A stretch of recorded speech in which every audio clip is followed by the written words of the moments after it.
Well, 44 years of educator, that's a pretty big issue with me. Actually have 7 children. I have 5 that I biologically raised or had, and I have 2 that I took twin boys in about 9 years ago that needed a place, and one of them still lives with me. He and my youngest son are going to college. The other one went to Alaska and is in the service, and is currently married. So education is pretty big with me. Now, I think there's going to have to be a shift because college was always the answer. You went to high school to be a college, and we're going to get you ready for college. That's what the teacher said. That's what I said. That shifted a little bit. When I was a young man, my dad told me if you want to be something in your life and make money, you got to go to college. Well, that's not necessarily true now. If you don't believe that, call a plumber and ask him to come work at your house. If he will work, you can get him to work because he's not too busy. It's going to be pretty expensive. My air conditioner in my house here in Freeport went out. You can't get somebody to come over and fix the air conditioner overnight. And if they do, it's pretty expensive.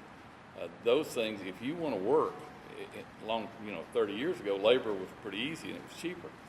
It's not cheap anymore because there aren't many laborers. It's hard to get people that will do that. The schools, I think, need to turn more toward, and I think part of the reason for the dropout rate is if you are in a school that's pushing college education and you're not a very good student anyway, and you don't really care about all that, there's no incentive to go to school. You lose your reason to go. I mean, you do anything because you see a way out.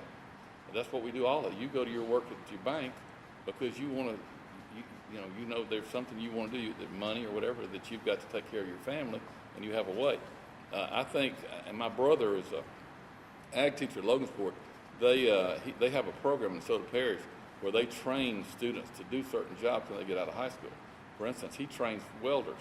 When they come out of his class, they go right to the oil field or the pipeline and they go to work, make really good money. Some of them $70,000, $80,000 a year. But then it's hard work. If you're familiar with that kind of work, labor is hard, and not everybody can do that. But not everybody can go in the classroom and take a calculus course either. There has to be some middle ground, and as a legislator, that would be my push to try to include more of these students. Everybody, I would think the statistics, I don't know offhand for sure, I'd say 20% college band. Out of that 20%, maybe 8 to 10% graduate. So what do we do with the others? Where do they go? I tell you where they go. They go home and they sit out and they can't find a job because they weren't trained in anything. They don't have any incentive to go anywhere. They might go to VOTEC school, but they need to be there in that high school with other people where they're actually getting something done. ROTC works good. They get them in ROTC. Why do they do that? You think most children, I don't think, are raised saying, I want to be a soldier when I grow up, but it is something that they can go. It's a group.